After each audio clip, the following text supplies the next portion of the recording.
Good afternoon, everybody. Just give it 10 or This meeting 15 is being seconds here for recorded. some people to come in through the meeting room, and then we'll kick it off. Hello there. I'm a virgin. I've heard that before. I was literally onboarded. We finished onboarding like 15 minutes ago. So yes, I am fresh. What package or plan did you enroll into, Right Ken, if you now, don't mind me asking? yes, okay. Right now on incubator, which will be like a month or so, and then we're going to move straight up into DaaS. Cool. No, that's great. That's great. So, you being new, and actually, I see one or two. I'm not sure if I've seen. I see on the screen BJ Brighton is the name. I'm not sure if that's your name or somebody else's. I think the two of you are new. Matt joins pretty regularly. Nice to see you back, Matt. And then Ryan, I'm not. Oh, you just typed in the chat. I was going to say I'm not sure if I've seen you on my workshop yet, but just to give you a little introduction, really quickly, hold on. I think there's one more person there in the waiting room. Oh, no, that's just somebody's robot wanting to come in.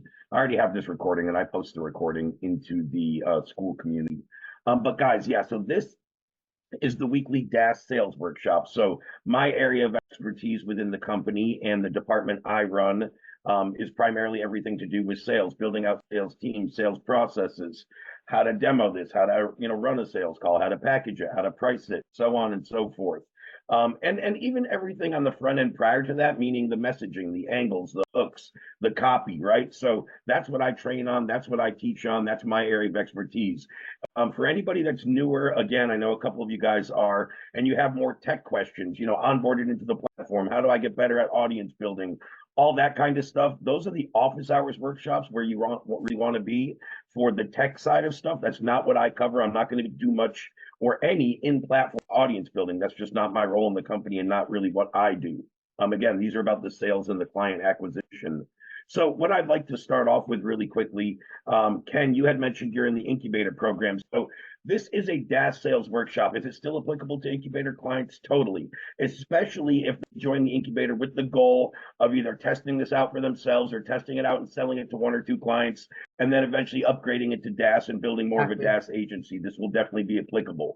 Now, some of the resources, another difference, excuse me, between incubator and DaaS and some of the resources. So once you upgrade to DaaS, and for anybody already in DaaS, you've probably done this, you get some extra resources in terms of what's our DaaS launch book, which is a 53-page document that's kind of the Bible for everything to do with the acquisition process. You get a one-on-one call with me where we build out the whole game plan, niche, industry, approach to marketing, and just everything you're going to need to be successful. So you get some more resources and support in DaaS because every DaaS package is geared more toward reselling. Where again, not to say incubator isn't, but it's kind of the entry level. And a lot of people that join an incubator are just joining it to get the data for themselves. They're not even reselling it. So again, incubator, you can just come in and use it for yourself. You can come in, test it out, get a couple of clients, and then upgrade.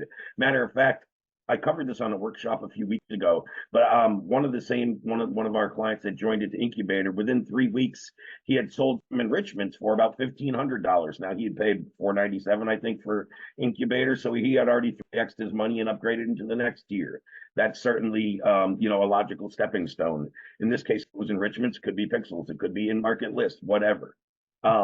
So yeah, that's what I'm going to help with. Also, whether you're an incubator or you are a DaaS client, especially for you newer guys, I'm just going to bring up on my screen really quickly and run over it. I know for especially Matt and I think David, this will be a little redundant because I go over this every week. And as I always specify, each week we kind of have some new people on. So I want to go over an extra resource that I put together for everybody, especially newcomers into the program when it comes to selling the data. Let me just share my screen real quick. And right after I run over this, guys, I'm going to drop the link right in the chat for you guys to click on and have access to this, copy and paste it, save it, whatever. So this resource is just the best, the 8 things you really need to build out a full data sales process, right? And do you need all these? Maybe, maybe not, but everything's in here that you will and could need. So number 1 is just going to be a Google Doc showing you the exact steps to build out a sales process, the game plan, the timeline, the expectations. Number 2 on the list is going to be a tutorial going over that first document and just elaborating on anything I didn't want to type out and I would rather just explain and give examples. Number 3 is going to be a list of, look at Audience Lab's current ads, emails, messaging, LinkedIn messaging. We'll show you the examples we're using to get clients right now. Okay. Numbers 4 and 5 on my screen are the 2 scripts or frameworks we use. Generally speaking, you'll see when I go through my video, guys, we utilize a two call about 5 business day sales cycle is usually what happens in our process. And again, there's always going to be outliers, people that buy in 1 call, people that take 2 weeks to buy. But generally speaking, a majority of our audience, it's a 2 call, 5 business day process. And we show you, hey, this is kind of the framework I would use for the first call. This is the framework I would use for the second call, the more demo and sales call. Then number 6, right below that, when we get to a sales call and we want to present, that's the pitch deck that we've created. You guys can just swap out the first slide. None of it is branded to Audience Lab. Put your own company image or whatever to start. And this will show you case studies. This will show you exactly how you can lay this out, go pitch this to people, a quick 15 or 20 slides in there. Number 7 shows some more advanced pixel pricing strategies and the way I first sold pixels and the way I sell pixels individually, and some extra tools. There's a full pixel pricing calculator, shows you how to really map out, depending on the amount of site visitors, the average order value, and the conversion percentage on the website. You can kind of calculate the lost revenue and what they're leaving on the table by not being able to resolve those people. And then number 8, I just added recently onto here, guys.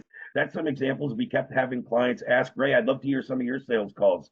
I'd love to hear how you talk about it. What verbiage you use? So boom, there's a dozen, 2 dozen, 3 dozen of my sales calls that you guys can listen to and see how I sell data, how I run sales calls, et cetera, et cetera. So that's what this document is. I'm going to go drop it right here in the chat for you guys right now. And I will be leaving time for a Q&A and any questions or things you guys want me to cover more. But right now, the most recent comment in the chat, guys, that Google Doc link is to this document on my screen. So that's just where I wanted to start off and make sure everybody had access to that. Again, I drop this every week, so for a few of you guys, that's really redundant. Now, let me just go check one thing really quickly. Hold on. Make sure I got no one else in the waiting room. And did we have any questions really quick I want to cover before I dive into anything else? Let me just take a look. Welcome, fairly new here. Watched a lot of your videos. First live call with you. Great. Nice to have you here, Ryan, and hope to see you on more of these, especially, again, if you need help with the, the messaging, the sales aspect, resources like I just went over, examples. What we can also do on these calls, especially when we have more and more people, or people are actually really getting to the point where they're getting consistent sales calls and they want to level up, we can do little role play sessions on here. I have certain clients send me their calls and I can break them down and give you call audits of what I would have maybe done differently. So things like that. Those are other things that we cover and can be doing on these calls from time to time. And before I kind of dive into everything else I'm going to cover here, guys, I just mentioned a few minutes ago, there will be time for a Q&A at the end. So you can either, make a note to yourself, save it for the end and I'll call on you, or just drop it in the chat now and I will get back to it. If if you're like me, if I don't ask something while it's on my head, I might forget 10 minutes later and forget to ask it. So sometimes I just type it while it's on my mind. Feel free to do that and I'll touch base and swing back to those if I don't do them immediately. What I'm going to cover here really quickly, and I know some of you guys are new. I know some of you guys weren't on last week's, and even if you were, you might not remember right where we left off, but I didn't finish this whole aspect.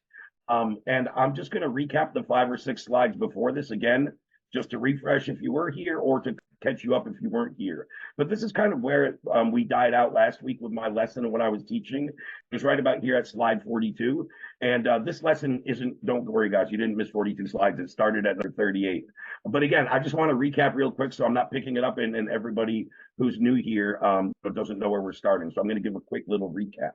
But what this lesson was kind of covering, where we left off last week, was, there's one main strategy that if we can really tackle this approach and get good at this, you never really will have an empty pipeline again. And what is that? Again, this is how to take somebody from unaware to problem aware. So I gave a lot more examples and I went in a lot of depth. I'll go through one or two really quickly because I know we have some newer people on this week, but I can do this for any niche, any industry, any example you throw at me. But again, let's keep it specific to the data, right?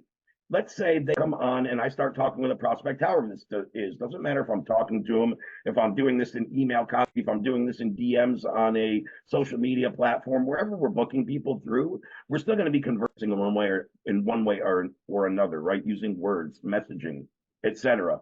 So what we want to do is take somebody, most people are kind of problem aware. There's a big chunk of the market that is unaware that they have the problem that we may solve, right? Our data in this case. So for instance, the main entry level problem or symptom surface level problem, I like to call it, I hear is, hey, my Facebook ads aren't profitable. They're not competing where we want in terms of cost per lead, cost per acquisition. Facebook ads aren't working. And the number one problem that they think, and most people go offer solutions to, and business owners, most people go tackle is, okay, my ads aren't working. I must have crappy copy, crappy creative. I must have to go write new hooks, new headlines, new this. So now when I talk to you, I'm like, hey, Ken, you don't have to reply. I'm just using your name on the screen here. But hey, Ken, so what if I told you this, right? You might be right that your copy and creative needs to be revamped. I wouldn't really know without looking at it. But most people I look at, and when I look at their ads, matter of fact, a great example is one of our best one has been running for 18 months without changing the creative or copy at all, because what we focus on is higher targeting and better quality audiences. So Ken, maybe it's not your copy and creative that needs swapping out. Maybe you're using the kind of crappy native in Facebook platform targeting instead of an in-market first-party intent-driven data source. If I was to give you better targeted audiences, do you think that's worth a try rather than revamping your creative every 2 weeks? So now I've just reframed. Okay, maybe the problem isn't creative. Maybe it's targeting. Maybe it's audiences. Maybe it's data. So now I've taken that prospect just in a simple conversation from unaware to problem aware, which means no matter what I inject next for recommendations or solutions, it's going to be what's called an unexpected solution to that prospect.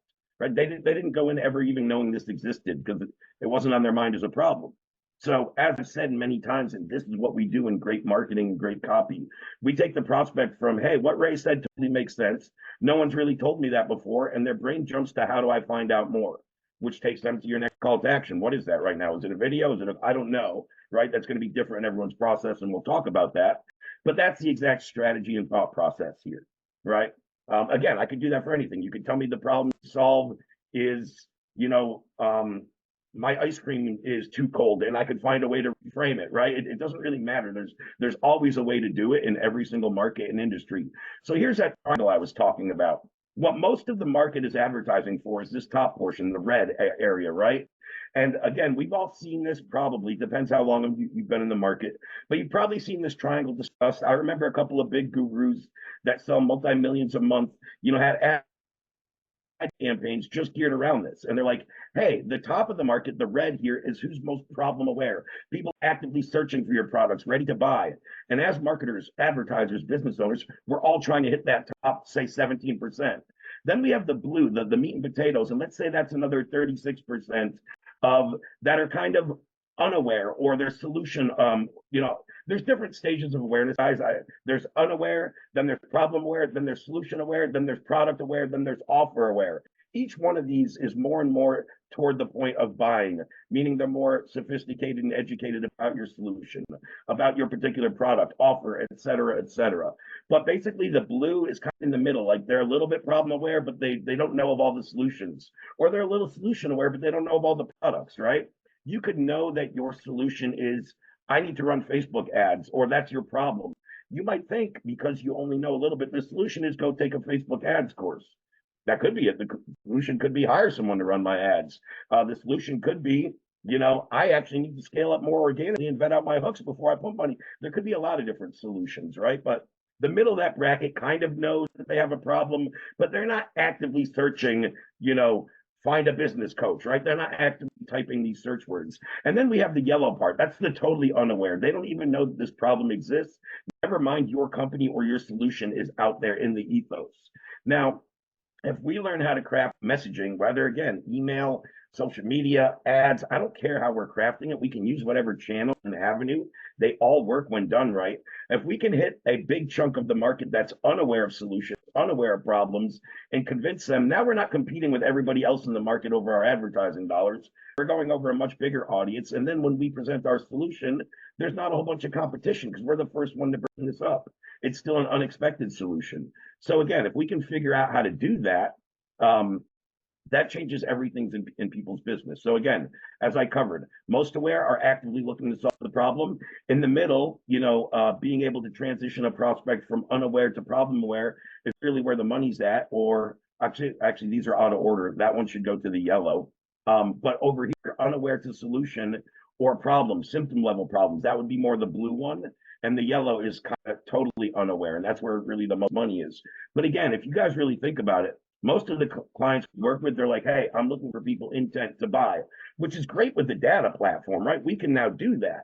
But when it comes to our messaging and just how to get the messaging right, it still is very wise to hit a market that's unaware, make them aware of the problem, then say, hey, man, we have this unexpected solution, right? So that's kind of what this lesson covered prior to, getting to this slide. And as it goes on to say, this is so important because in a perfect world painted by so-called marketing gurus, your dream prospect is always actively talking about the exact problem you solve in an open format, right? But we all know that's not true. We all know we can't just go find Joe who's talking about, having back pain from, whatever, playing basketball too much, whatever it is. People don't necessarily openly talk about that or go type it on their Facebook or in search engines all the time, right? So although everybody always tries to portray it that way, that's not necessarily the truth. We have to use secondary behaviors when we build audiences. We have to use ideal messaging to make people aware of different problems, different solutions, different products, et cetera, et cetera. So a lot of this doesn't just come because we've targeted the right person. That can happen again with an in-market, top of funnel audience. But the biggest businesses, if we think about it, they have different aspects of funnel. They have a strategy for bottom of funnel, strategy for middle of funnel, a strategy at top of funnel, whereas a lot of our clients are just really looking at top of funnel. So if either us ourselves in our businesses, or if we can show clients how to hit a wider market, usually there's some, easy money there, and that's where the money's sitting, right?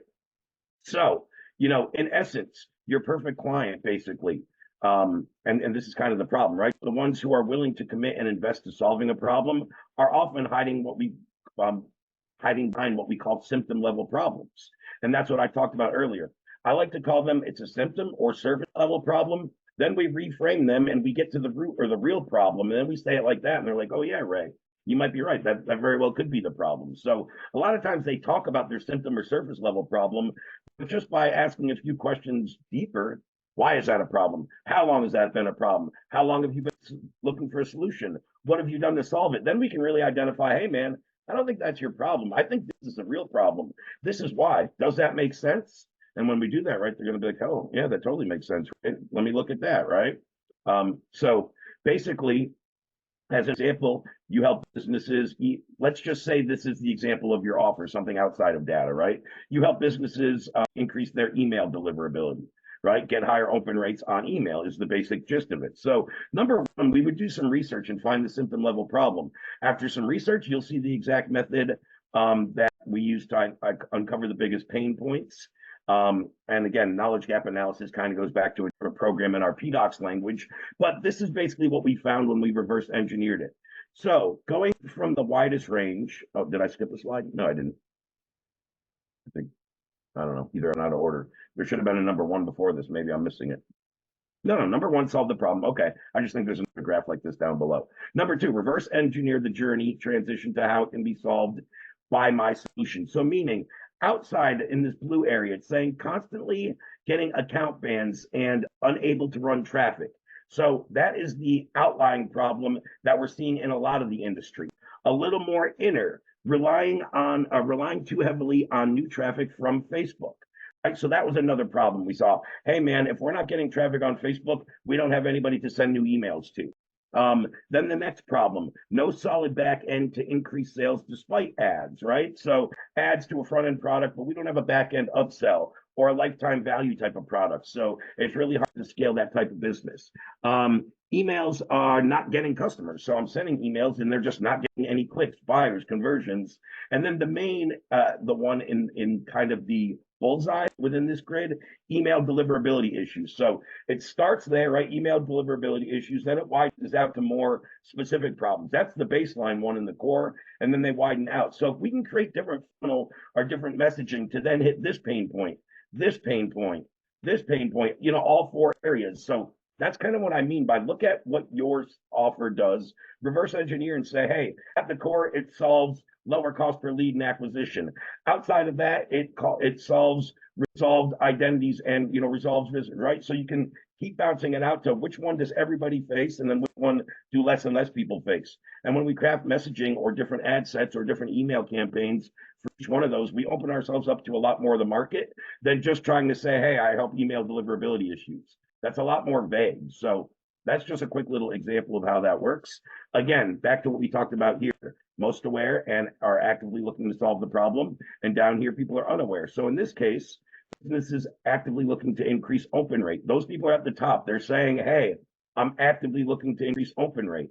Now, down in the middle, they kind of have a little understanding, but they're still more at the surface level. They haven't got to the root or the real issues. So these are businesses wanting to increase their profitability without relying on ads. And then the next one, we found that most of the market was very, very entry level before, you know, this is the more unaware market. It was businesses that have had their ad accounts banned. That's what they thought was their number one issue. So if your ad account is banned and I can show you how to generate booked appointments and traffic and leads through email, let's do that while we're trying to resolve the ad account issue, right? It's a very simple unaware to problem aware. And they're like, oh yeah, that makes total sense if they didn't already know that, right? You would think it's common knowledge, but believe it or not, some people were like, my ad account got banned. My whole business is dead. There's no other way to get traffic. And certain people think that way. So you just have to say, hey, there is another way. Do you see how that could work? Does that make sense? If they say, yes, it does, you start talking about, you know, the solution, the investment and how that looks. So bottom line in this, right, is rather than trying to find the perfect clients that everyone's going after, instead identify the unaware through symptom level pain points, convert them into a perfect client by using the process and kind of the messaging I just talked about.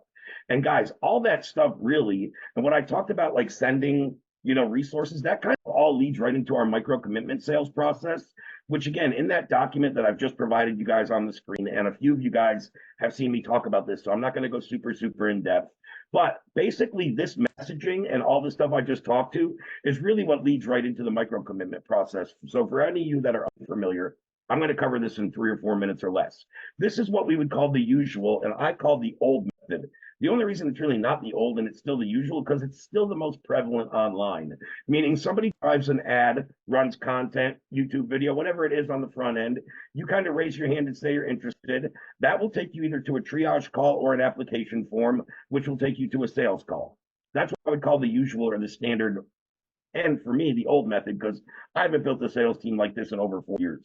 I've been using what I call the micro commitment process, which is a 6-step process, which basically in the old process, it would have been step 1, 3, and 6 on my screen. So numbers 2, 4, and 5 were never in the old process. And all these things help increase show up rate, the prospect journey, alignment, their education level, you know, them being in the buying pocket and hitting that sales call, already talking about what they like about your business and how they're going to use it.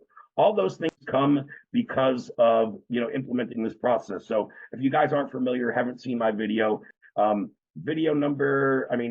link number 2, that first YouTube video on the document I provided, that will go through this in much more depth and explain this. I'm just not going to do that for everybody that's seen it 15 times here today.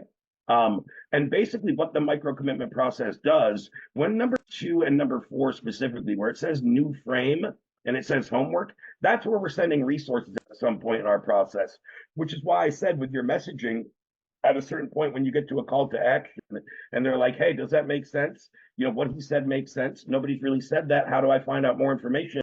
Usually my call to action right there at this point, I've already created the engagement, right? They're engaged with me. They're already curious about what I'm doing. Now is where I've assigned the new frame by saying, hey, it's not this problem and it's this problem. So then my next step would be right there, send a resource to show them exactly how we do that. So, hey, this is how we target, you know, in market, in high intent audiences. Hey, this is how we lower people's cost per lead and acquisition. Here's a little 5-minute video. I want you to watch that video, Ken. And then here below is my booking link, which takes them to step 3. You and I should have a brief 15-minute discussion, not only about this, but how it would work going into your business, what that would look like, timeline, expectations, and even if you're a fit for it. So check out the video, book a time at a date and you know, time that's suitable for you. I'll talk to you soon. So that's normally what my process is. And then again, it elaborates from there. I'm not going to go through it all. But yeah, so basically, what I was talking about earlier, the unaware to problemware, getting messaging right, taking that part of the market and making them into perfect ideal customers. Once you do that, you're then going to send them into the sales process, which again is covered much more thoroughly in that doc that I've shared with you guys. There's one other thing I want to go share behind the scenes that I haven't done yet, and then I'm going to go check the chat and open it up to a Q&A. And this is something, maybe there's some stuff in here I can share. Let me see. But this is something internal, and I just want to show you some of the stuff I build out internally. So you guys, as I talked about, anybody that's known me for a while or been in these calls for a while, and as you guys that are newer probably know, I build and I'm the sales manager and run our Audience Lab sales team. So Audience Lab has been in business since 2022. And we started with myself and one of my business partners as the initial sales reps, as most companies do. Usually you start out kind of doing every role. We got that up to, 6-figure run rates, just myself and my business partner, built out the whole system. And that's when we started to build a sales team, replaced ourselves, built systems, trained people up, started doing more management and team building. And even if I can get a rep, I've always said to produce at 80% my capability, but I can get 5 or 6 of them in my offer. It's way better than me at 100%, limited to just one person myself, right? I can get 5 people closing at 80%, or one guy closing at 100%. Well, those 5 people, on average, 8 calls a day. That's 40 calls a day when I can take 8. I'd rather 80% of 40 calls than 100% of 8 calls all day long. So very, very simple math. And that's what I've done, not only here, but the people that have known me longer. I run another company called the Sales Lab, where all I've done in that company since 2022 is trained and placed sales reps and built sales teams for internal companies that are either at the point where, the business owner is to the brink and he needs to delegate that and outsource it, or just people that built sales teams half-ass and they're not really focused on KPIs, top tier talent, call audits, rep development, tracking and accountability when it comes to the sales reps metrics. So I go build all those things and install that into their teams, whether they need the talent, the training, the metrics, the accountability. Usually people need a little bit of all, or at least one big component that they're missing. So I have a pretty good idea on what makes successful sales teams. I've worked on some, I've built quite a few. And again, just to show you guys internally what my team gets. So like, if I have a new rep coming on, I'm like, hey man, start here to make sure you have access to the main resources and what you need. Not to say we don't have fancier stuff and better portals than a Google Doc, but I'm still old school and just make it all simple on one document. And yes, we have our, our fancy welcome packs and automated SOPs and everything that technology does. But the first link links them to our Audience Lab main sales reps hub. So for instance, a lot of people have all these things when you build out sales teams, or maybe, you are a sales rep. Maybe you've been one on teams. Maybe you're going to hire your first rep. So one thing that becomes frustrating is how do I track everything?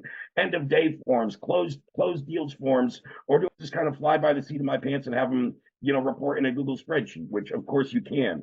So this is kind of one of our fancier things. So for instance, if they need resources, sales team links here, internal links here. What payment link do I need for what program? Boom, go here if you're one of my sales reps. And then like, hey, here are payment links. I need it for this program, for this program, for this program. Access to just everything in one hub.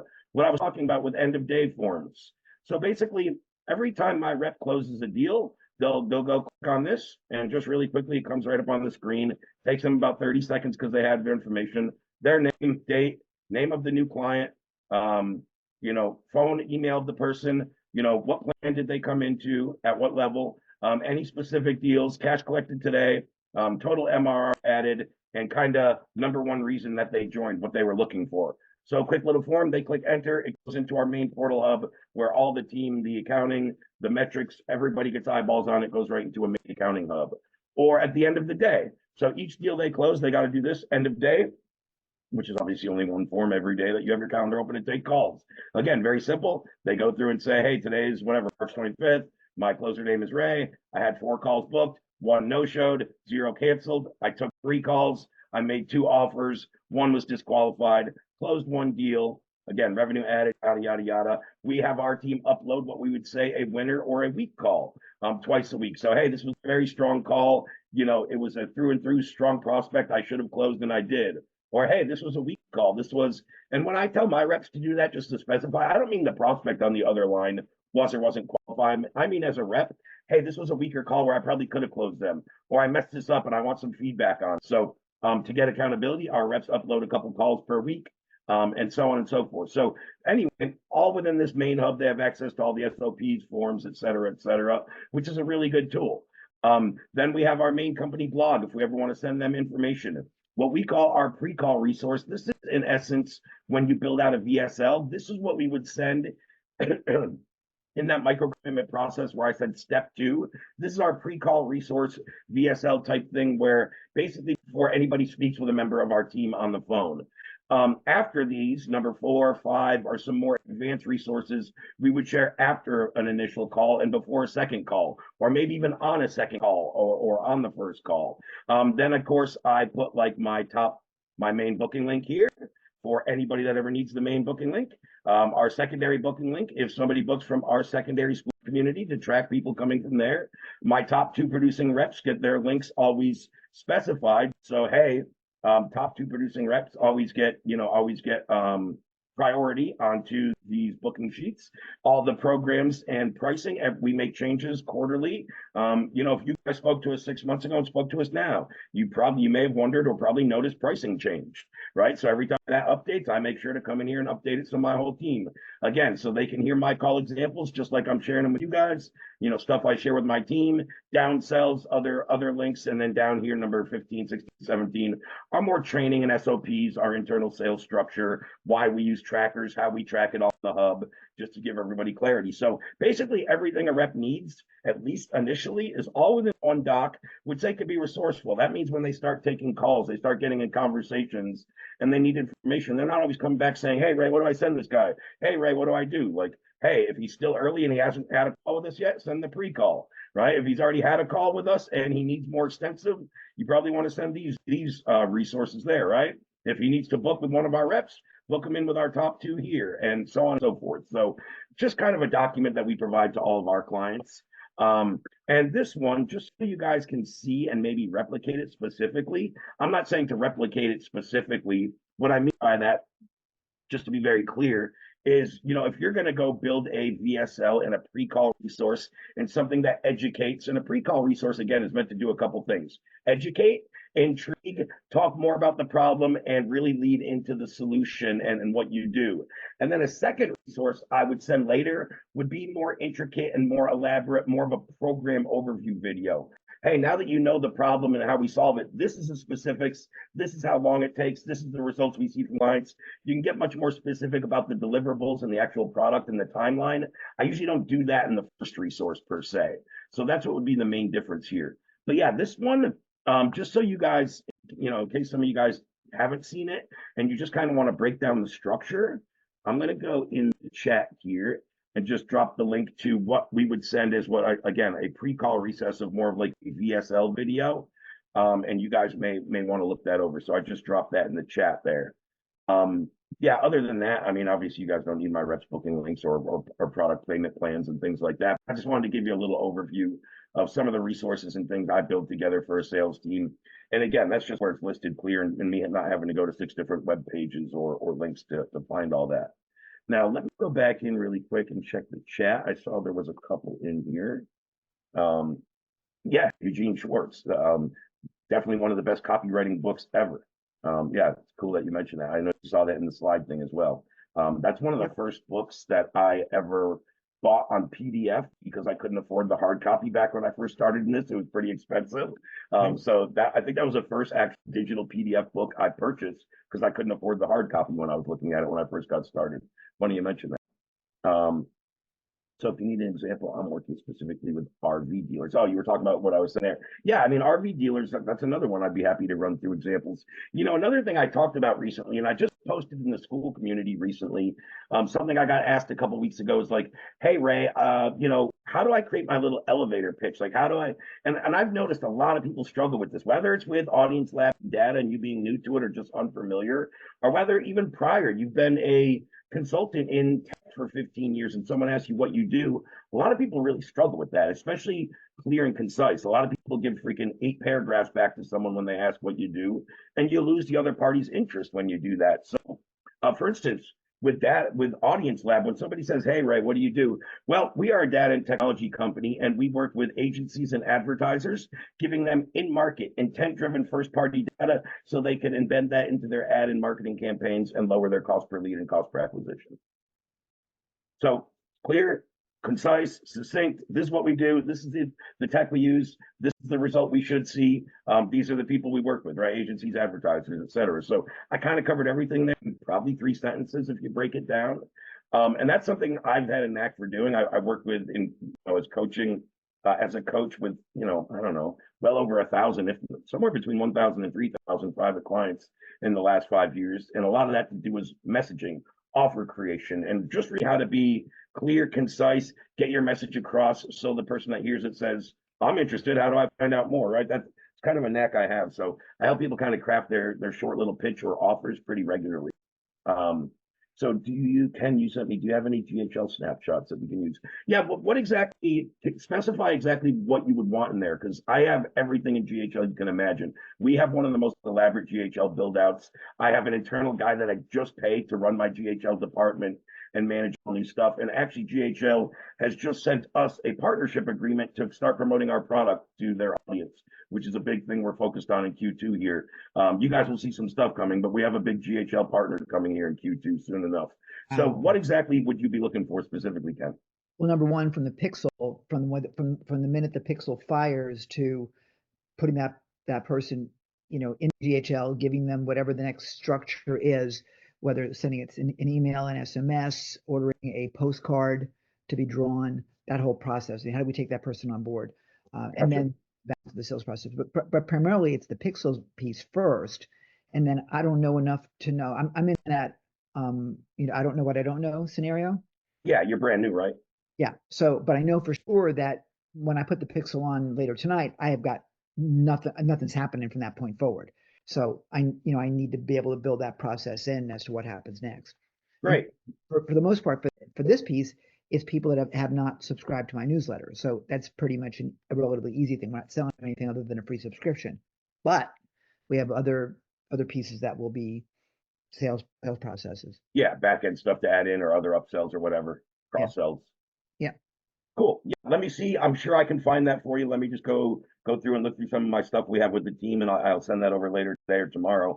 Also, what you were talking about there, definitely any questions you have on that kind of stuff, Andrew on my team would be the best to help. So you might have already been working with him a little bit. Talked to him earlier today. Love him. He can continue to answer those questions, and then Jaden on the office hour workshops will also be able to help you out with some of that. But I'll give you the GHL side of things. Those two can help you better with the actual pixel setup and how to start it firing. I can show you what happens after it goes into GHL. Perfect. Cool. I don't do the pixel installs myself anymore. Luckily, I have the luxury I can pay people to do things I like to do. Nor should I either, actually. That's the biggest note I always give people when they ask, like, when do you scale and delegate and stuff? And I was like, well, number one, you obviously have to be able to afford it. You don't just do it and put yourself in a hole. But I always said the way I do it internally is things that I think are redundant and remedial and I can replace myself with, things that I don't enjoy or is not my highest skill set, that generally speaking, I can hire a team member that both enjoys it and does it at a better level than me.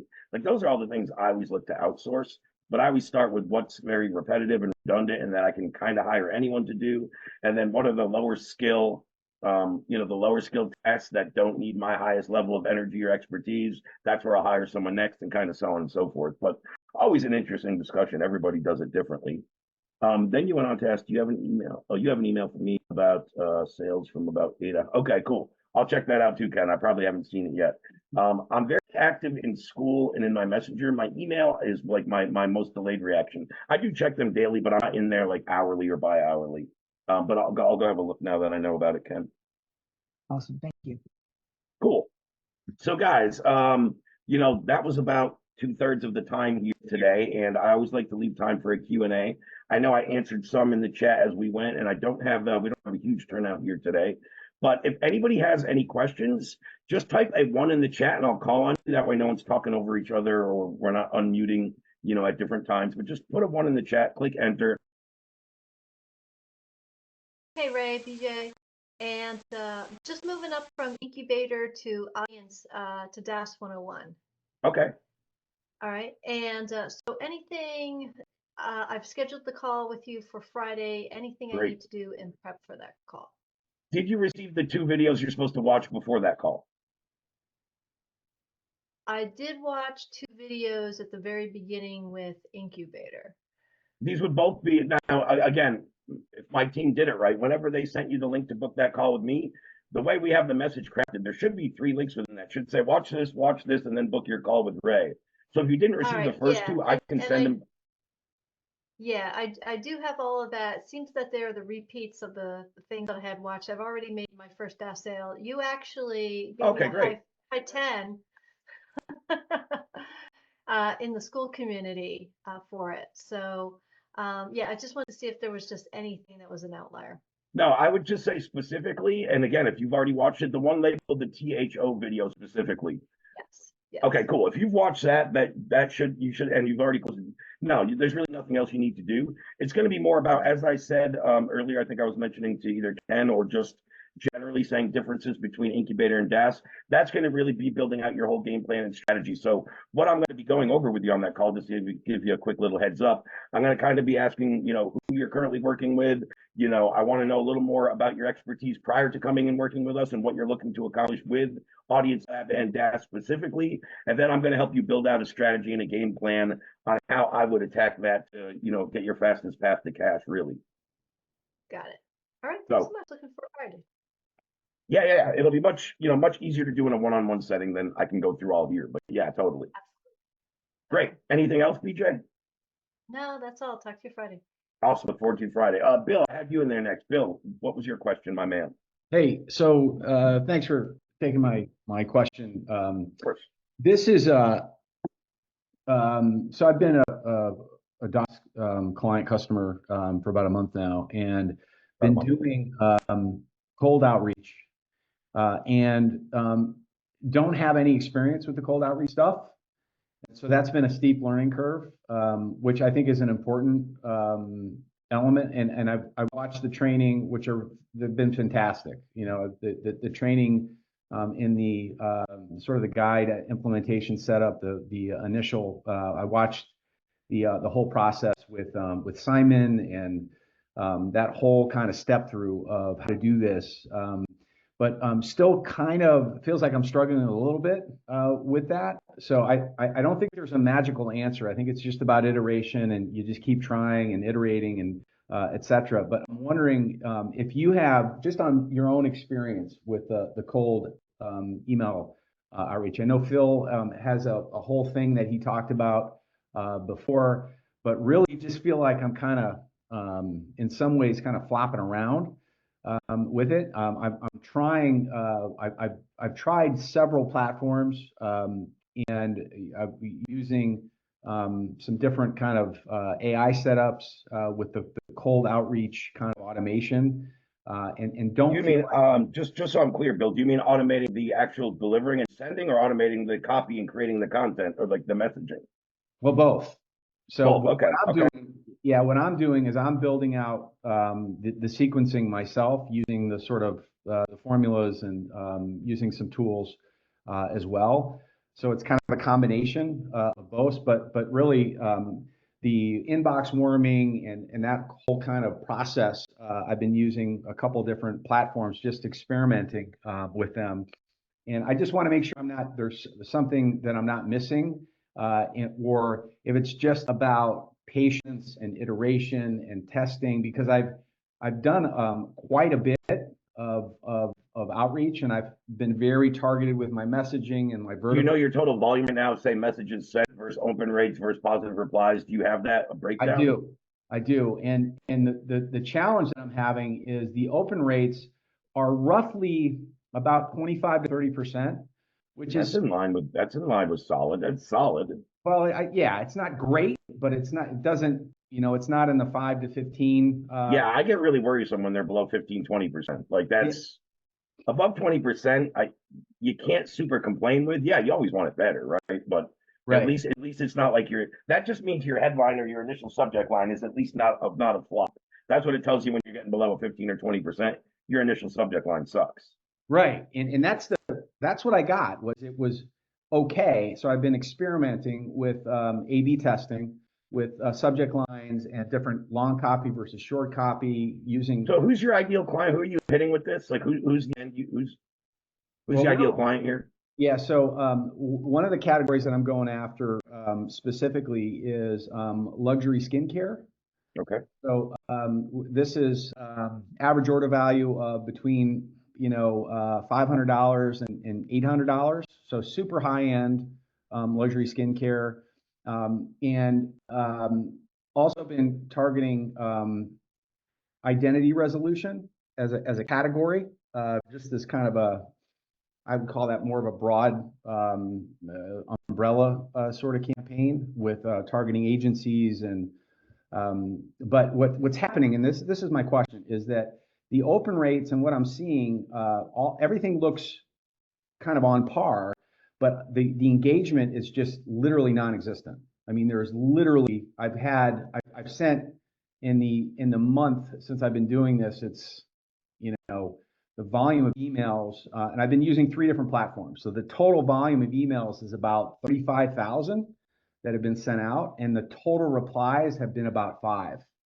So what this is telling me, what this is really telling me is it's by far either your body and your primary messaging, and or the CTA and whatever that next step is to ultimately get a reply, to get a conversion.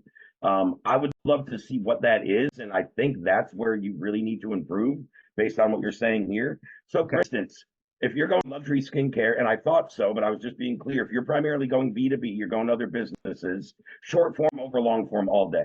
Long form is really only in if you're going to consumers and you're really going to a cold list. We're trying to grow some brand awareness and educate a little. That's where I might go long form, more story-based stuff, more getting a relation.